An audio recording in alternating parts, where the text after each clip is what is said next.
Greetings, greetings. Hello, My hello. name, hi. My name is Kianis Taylor. Greetings. I am here with Dr. Micia Mosely, the founder of the Black Teacher Project, and I am so excited to welcome you here, Dr. Mosely. How are you today? I'm wonderful. I'm wonderful. Happy to be here. Good, good, good. Well, I know that your time is precious, and we have a few things to cover. So if you don't mind, we can jump right in. Okay? Sounds great. Awesome. Now, you know that I am a huge fan of your work, but for the people, why don't you tell us who you are, what you do, and how you raise the bar for youth? Ooh, all right. Well, I'm Dr. Micia Mosely. I am the founder and director of the Black Teacher Project. I am a lifelong educator. Uh, a What I do is complex. In this context, I lead a program that is really focused on the leadership and sustainability of Black teachers and supporting Black teachers to transform schools into communities of liberated learning. Okay. Practically speaking, inside the nonprofit industrial complex, that often means that I'm spending a lot of my time raising money, raising awareness, trying to help people understand that Black teachers uh, have a power and an ability to transform things beyond what we may think. Part of how I work to raise the bar for youth is to help them get exposed to Black excellence. And this is youth across the board. Traditionally, people think that Black teachers' main purpose is to manage Black youth. And I say manage very specifically. They'll say role model, they'll say inspire, but often inside of oppressive school systems, they mean manage. And what we want to do for young people is help them understand how to learn from Black adults, how to be guided into an experience that is different from replicating oppression. So we raise the bar by giving them access to that beautiful, beautiful Black excellence. I love it. That is such a beautiful answer, and just so clear that you bring such a passionate and dynamic perspective to education. So, can you tell us more about your background and your journey to the Bay Area through education? I'm originally from Brooklyn, New York. Um, and, I started high school wanting to be a lawyer. Uh, Shout out to LA Law and Perry Mason and Matlock and all those TV shows where they had the big, Oh, speech yeah. at the end. It's like, isn't it true? Yeah, none of that. Um, but it was through my experience at Brooklyn Technical High School that I really wanted to teach. At the time, uh, we were, and I think still are, the largest high school in the country. It's the type of school you have to take an exam to get in, and it is a public school. But at the time, we were a third Black, a third Asian, and a third mix of everyone else.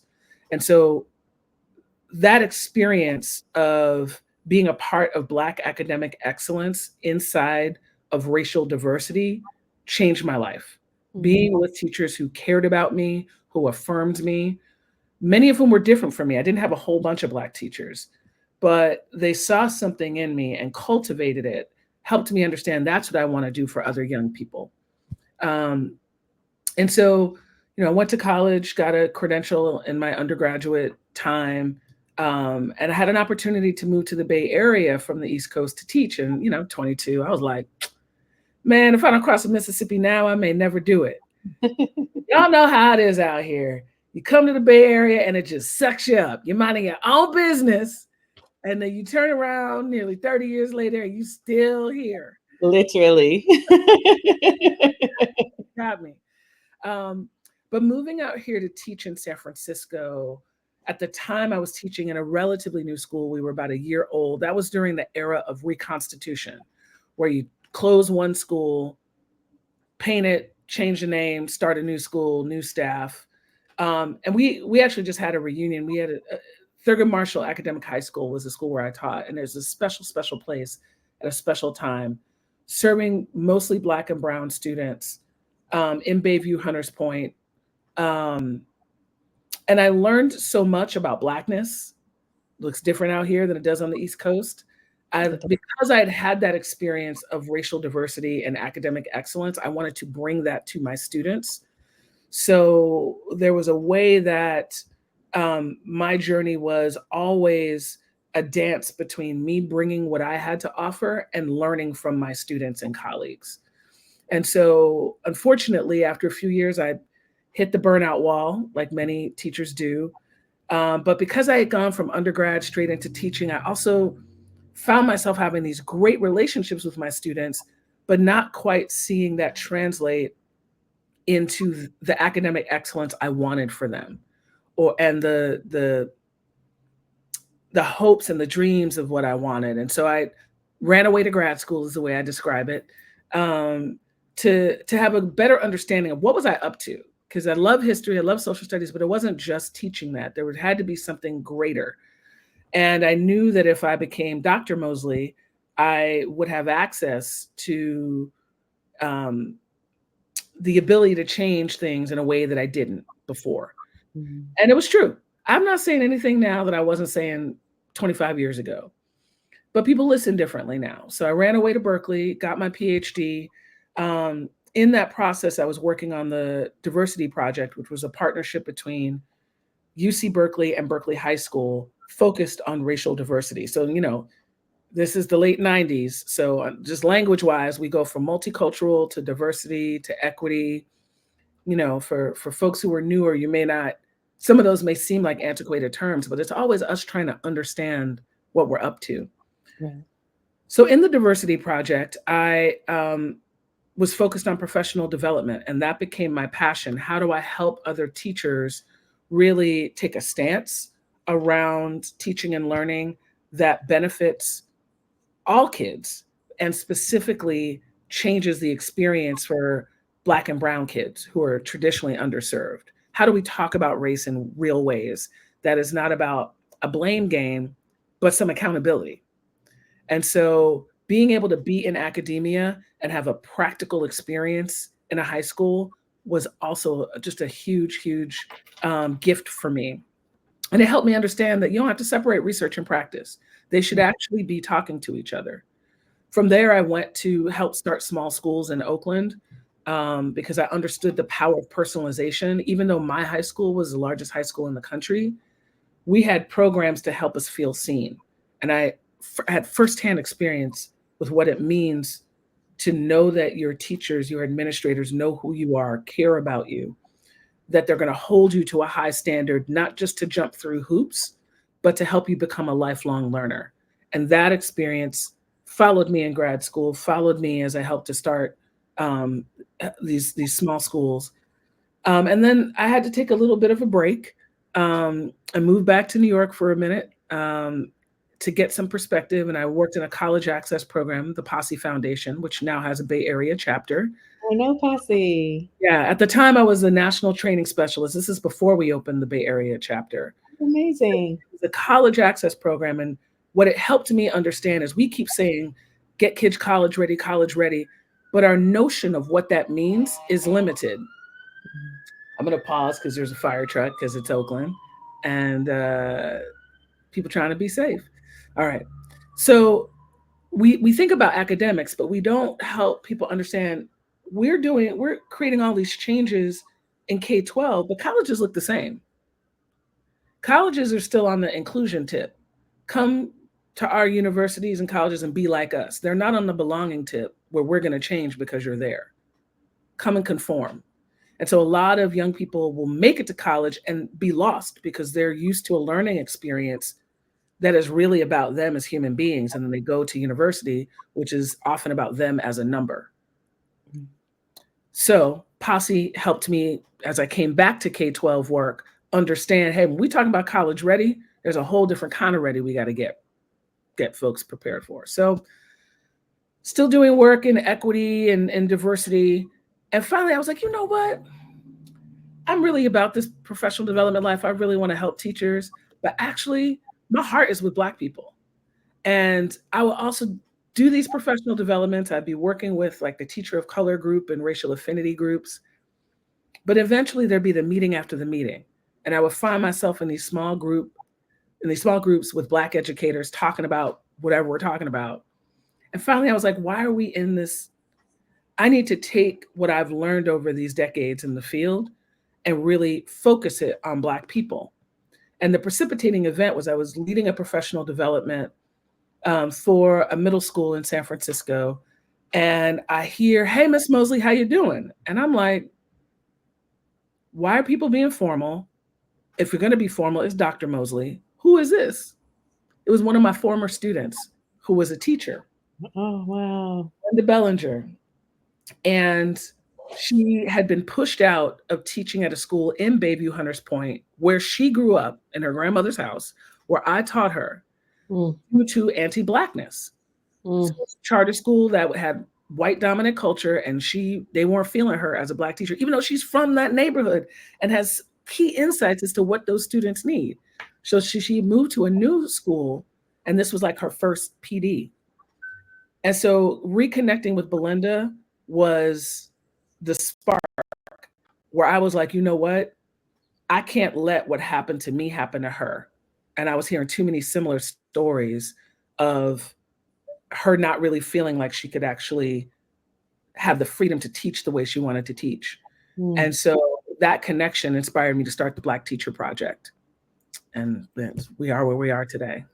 That's an amazing journey. And I love that it was inspired out of so many experiences that so many other Black teachers and Black educators have had. Which reminds me of another educator that I interviewed for Great School Voices recently, whom you may know / remember. It's Swin Irvin. Swin! Come on. Swin was like at our first meeting. Swin was like, oh, yeah. I just interviewed Swin, and he told me that he was involved with Black Teacher Project in its infancy, along with you. And I was so excited, obviously, due to my love for the work that you have done.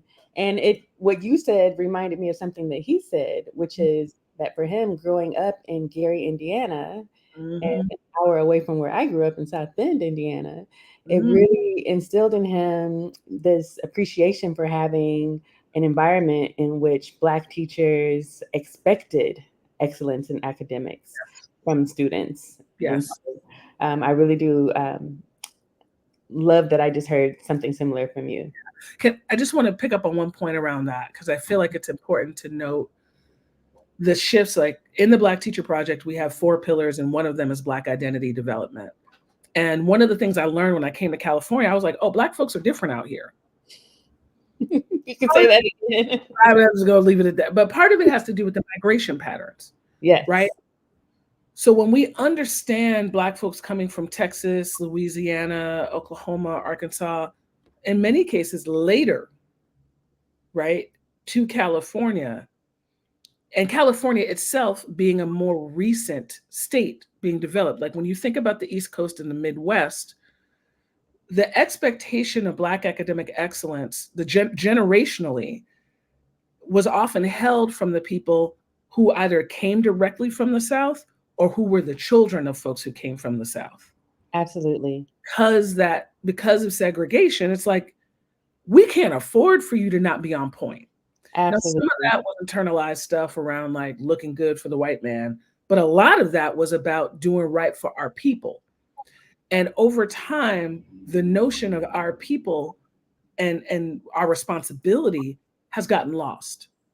We have succumbed to the messages from media, from dominant culture around who we are and what we're capable of. And so for Black teachers, part of what we want to do is like help people get their minds right.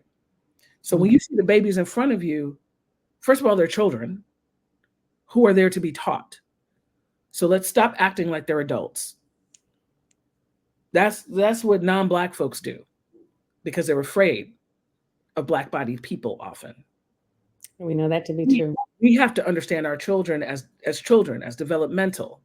And hold them accountable, not in punitive ways, but in inspirational ways, right? To help them understand the legacy that they're a part of. So when Swan and I have talked about that, and when I think about folks, who grew up in the Midwest in particular, it's a different, because Midwest nice and Southern hospitality go hand in hand. Absolutely. You can come to the porch, but you're not coming in the house, and be happy you made it to the porch. Like, Absolutely. just a way that it's like, I'm a smile on your face. New York, people be like, I don't like you because you look like this, right? Bay Area, they'll just cite an author and a theorist and put a bunch of like multisyllabic words.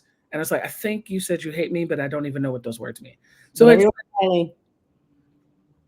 okay. So I think that's important to note, because that notion of expectations of excellence in our kids most often comes from people who have a strong sense of self and connection to Black community, that's less intellectual and more visceral.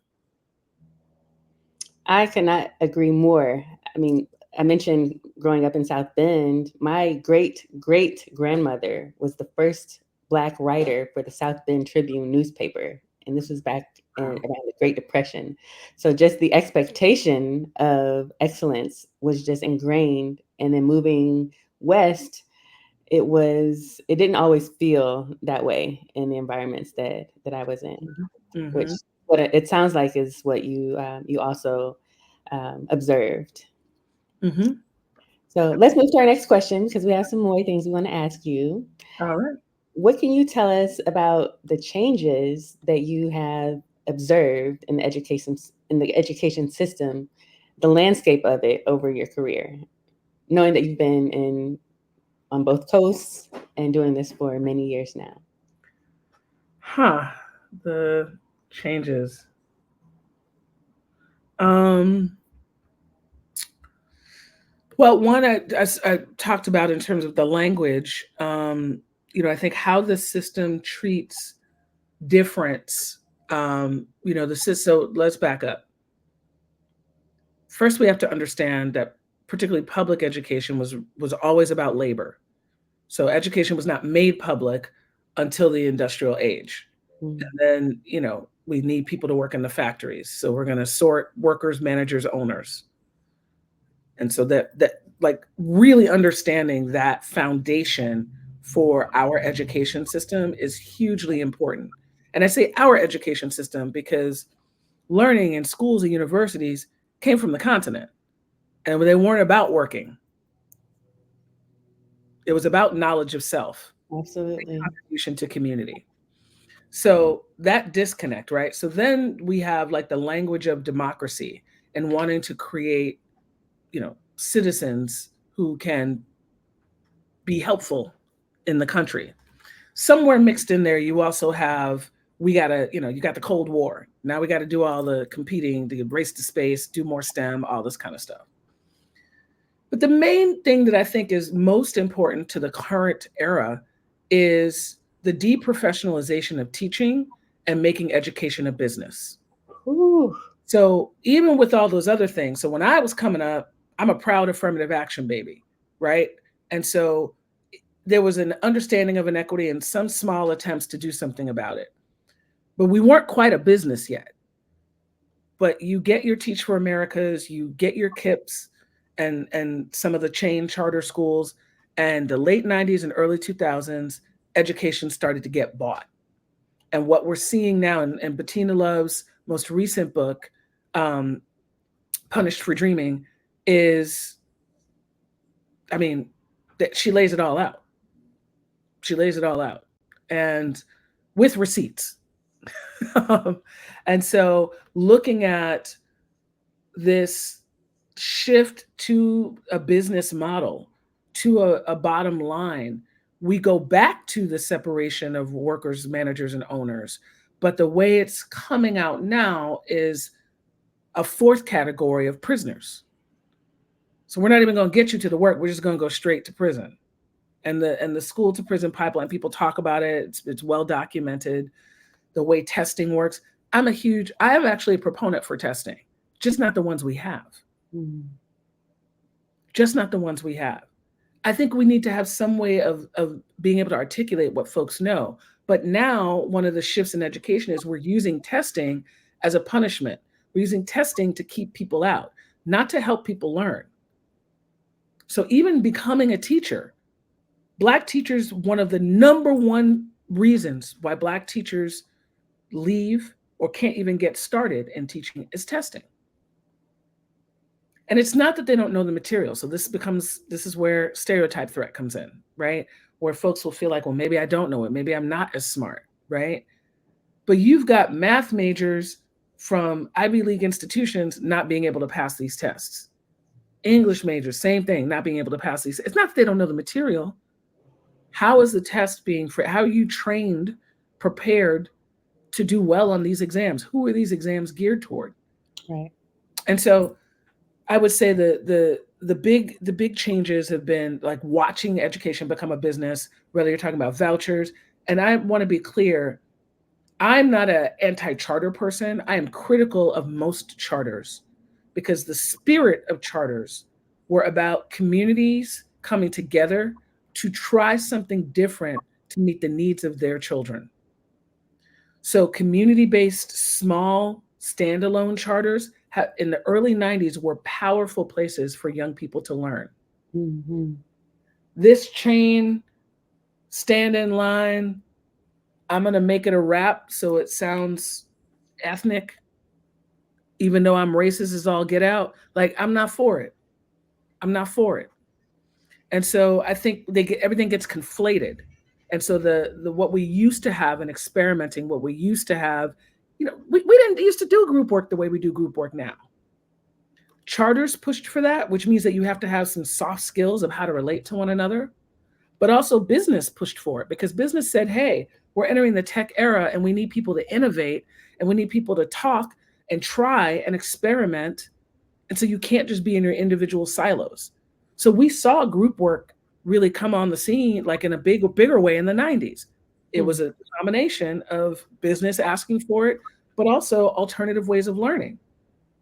And now it just I could go on and on, but I would say the using tests as punishment and making education a business instead of a right, we see the difference between us and every other country.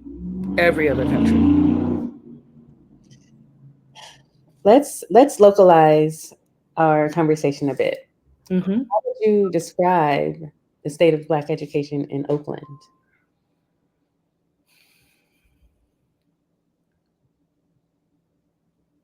Challenged with pockets of hope.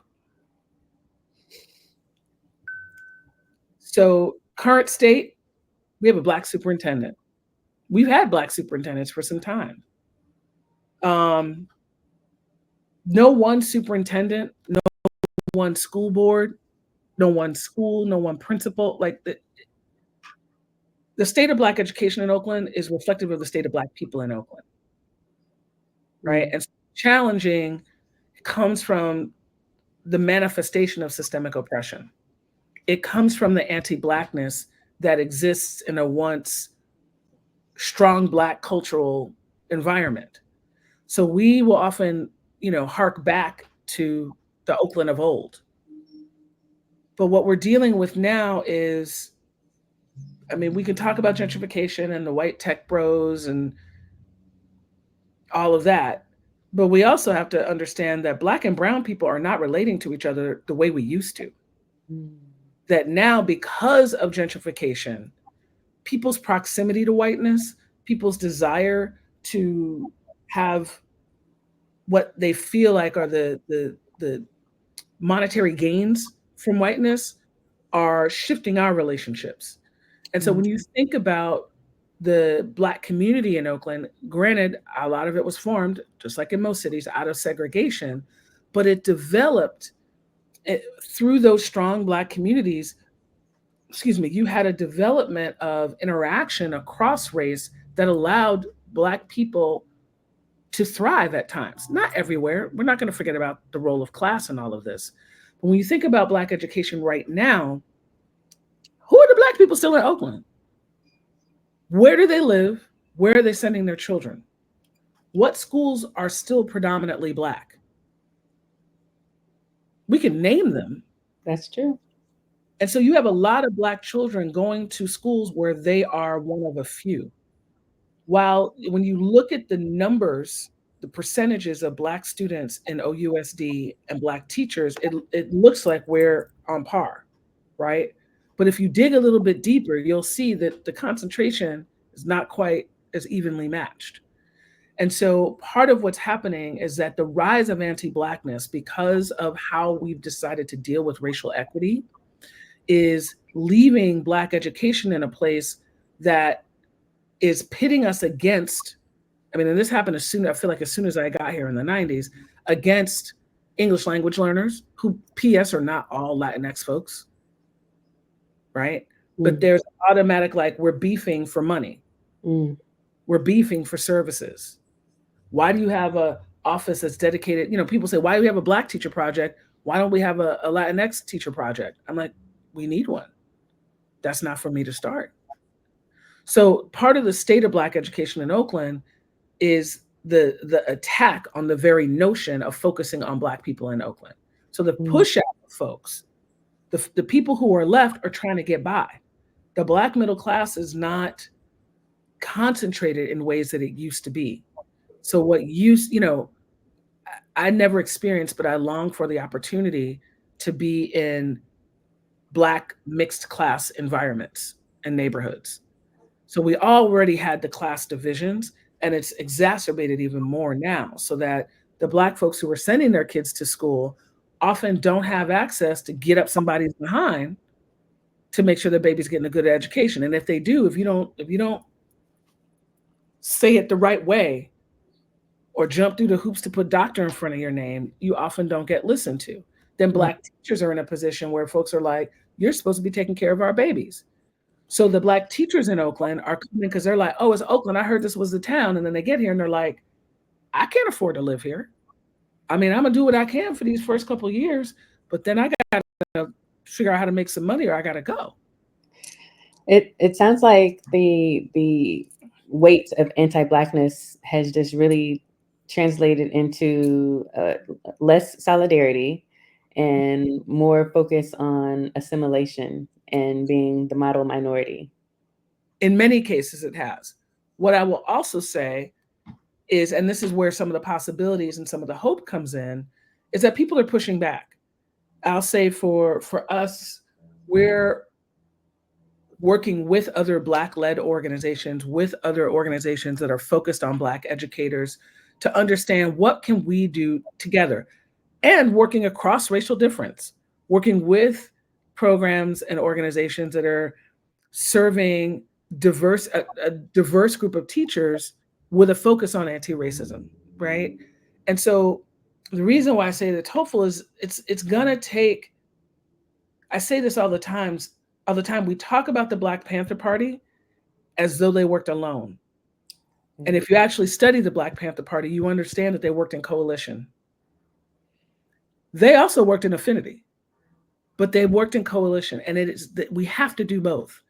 And so part of what I'm seeing now is more of us saying like, okay, we need to do this affinity work, but also let me holler at you over there. What you doing? Are you about this life?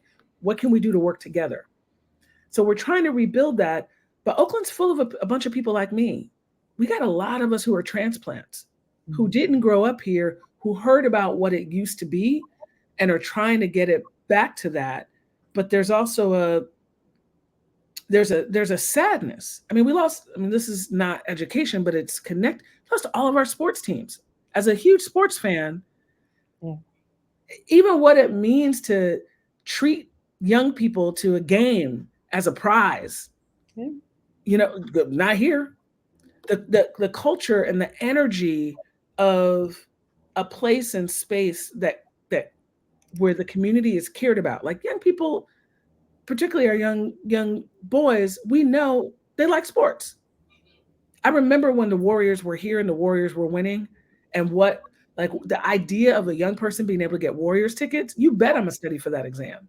Oh yeah. It sounds small and disconnected, but it's a cultural, it's an energy. So if you feel like everybody's leaving your town, if you feel like all you ever hear about is negativity, from the students to the teachers on up, it creates a funky feeling. And so we're trying, we're trying. And I have hope because we're addressing real issues. This is the last thing I'll say because I think it's important to note.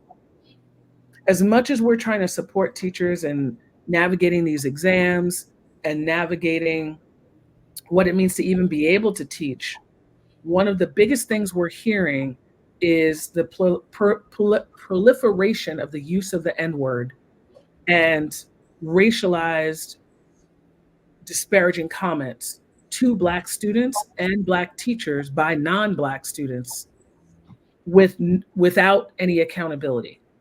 And so I would be remiss to talk about the state of Black education in Oakland without speaking to the cultural responsibility of non Black folks to nip that in the bud. Mm. Because people turn around and look at Black teachers, what are we going to do? I'm not using this word. I'm not calling Black students out of their name, but you're going to let it happen in your classroom and then look to me to fix it. So the part of the state of Black education in Oakland is this default of Black folks needing to fix all things Black. Like we are responsible for anything that happens to Black students and everybody else. Like we're supposed to be everybody's mammy. That literally, I'm just going to shift quickly here to this question because I feel like you're answering it, which is how does supporting teachers improve education for Black and Brown students? I mean, that's it. What you're saying. That's it. We have to. So I keep saying this as somebody who was born in the 1900s and who remembers being prepared for a world that does not exist. When I was in school, I was prepared for a world that did not have the internet because we didn't know what the internet was. I'm currently living in a completely different world than the one I was prepared for. We have to assume the same is true for young people in schools today. We have to be humble enough to know and notice that technology is moving faster than we can imagine. So let's stop with this idea of trying to replicate mini-me, make mini-me's. As a result, what we're doing in school is not simply about imparting knowledge. We are curating learning experiences. And so when we're able to support teachers to understand what this curation means, to understand we're trying to help people learn how to live together and work together in a society that wants to throw away Black and brown bodies. That's a heavy job. Right. And so that's why I'm like, white teachers, this is your job. This is your job. Black teachers, brown teachers, it's everyone's job. And so supporting teachers to understand, you must have pedagogical content knowledge. Know your content and know how to teach your content. You're a teacher. And these babies can Google it faster than you can say it. Literally. So you have to know it so that you can teach it 17 different ways and use all the resources you have. But now more than ever, the other part of your job is around a cultural practice, is around helping us create a world that works for everyone. And some of that you can't learn in teacher school. Some of that is just about being human. So if you don't have any true friends across race, I don't care if you're Black, brown, white, if you don't have friends who are across difference in significant ways, why are you teaching children who don't look like you? Because you actually don't know how to act. And we often will say that with white teachers, but I would implore Black teachers, how many white friends you got? These are questions that I'm sure many people haven't asked or even thought about, but I think it's so poignant to consider. Which leads me to the next question, which is what can parents and communities do to support teachers, particularly Black teachers? Ask questions, support your young people at home. It does not matter if you are clear about the content that they're learning, especially as they get older, it gets harder, right? The teenagers in my life, I'm like, yep, that looks hard, right? They learn the stuff I learned in undergrad. But you can support young people with good habits around studying and around learning. Mm-hmm. When I talk to the young people in my life, I will ask them always about school. They already know, they see me coming from a mile away. What are you learning in school? Who's your favorite teacher and why? Like, ask them questions that gets that allows them to reflect on their learning experience, Mm-hmm. right? What do you want to do with what you've learned? What problems do you want to solve? How is school helping you do that? Because we often ask kids what they want to do. Again, we're preparing them for a world that doesn't exist. These jobs, the 5 of them that are out there, they're not going to exist. So stop it. Whew. What problem do you want to solve? Your part of your responsibility is to make the world a better place. How do you want to contribute to that? So, kindergartner, maybe you don't hit them with that right away, but really helping them reflect on their learning experience, but also talking to teachers around what support can I offer. If you're a community member, there are tons of schools that are always looking for internships for adolescents. Right. One of the biggest challenges that young people face are jobs. I would go to college, but I can't afford to. Or if I do, I need to work. How do you get work experience? Right? I, Yes. Teachers want to be able to think creatively. So the ability to connect them with community resources, whether that's formally part of the school or it's just a summer opportunity or a weekend opportunity. But to the extent that we understand what's actually happening in our schools through the actual young people in our lives is one. Two, find out what's going on your who is on your local school board and what are the big issues, whether you have kids or not. Pay attention to what's happening. And there's a way that educators and some parents are the people that really engage with school boards, but they're accountable to all of us. And we have to be accountable to the young people that we're serving. Absolutely. And speaking of the school board, we know that there are some important seats that are coming up for election Mm. on the school board, and of course, in some other very important offices. And Mhm. in thinking about those elections, what should voters be thinking about when it comes to education? There is a teacher shortage, period. One of the things is to listen to people who have some ideas about what to do about that. How folks, at this point, particularly during the pandemic, people were like, "Oh, you got a warm body? Come teach." Mm. Would you do that with your surgeon? Mm. Here's a YouTube video. Feel free to slice me open. We don't do that, but we're shaping the next generation. And this is what I mean in terms of the deprofessionalization of teaching. So one of the things that folks should look for is, how are people talking about how to increase the number of teachers, but also the quality of teaching, both relative to like the content and the standards, but also the culture. So what I've been trying to pay attention to is who's talking about accountability for some of the cultural markers of what we're looking for in schools. So there are tons of surveys that students take around, do I feel safe? Do I feel seen? Is there a caring adult in the building? Let's look at that data and invest in making sure that those numbers look right. So when you think about these upcoming elections, what are people talking about? Often people will talk about budgets and we need to spend our money differently. We need to invest in this. We need to get this latest technology. When you look around the world and you're able to see people do so much more with so much less, it reminds us that technology is powerful and beautiful and important.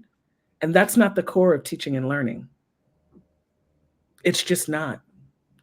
And so, how we are able to actually professionally develop the folks that are in front of our young people each and every day matters. That said, the physical buildings that they're in matter.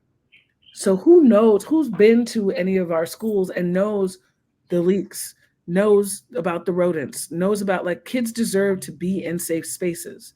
So I'm looking at who's talking about, don't talk, don't, not with the fancy words. That's why I got this degree. So I can decode when people talk about, they're using all these fancy words and it's like, oh, so you're trying to move around money. Are you moving it to the places that are going to value folks, not just staying in the classroom longer, but actually learning how to do better? This is one of the last things I'll say. If I had to pick one issue, one thing to focus on, every educator in Oakland needs to know how to teach somebody how to read. Our literacy rates are not great. Most people expect elementary school teachers and English teachers to carry that burden. If you are a science, if you're a chemistry teacher, if you're like me, a high school social studies teacher, chances are you maybe had a semester of a course that talked about reading, but you don't have the actual concrete skills to recognize this person does not know how to read very well. And Mm, I know how to help them. I'm going to still focus on my content. That's my responsibility. But I also know how to support their literacy development. mm, If every teacher in this city literally knew how to teach people how to read, we would see education for Black children specifically, but for all children broadly transformed. mm. So what are these officials talking about that? Great advice and just so much appreciated words of wisdom, Dr. Misha. Thank you so much for joining us today, and You. really appreciate your time and you sharing with us and just what you've talked about in terms of the voting and how the public and communities and families can support teachers in support of our youth. So Thank thank you you for so having much me. again. Of course, it's been such a pleasure.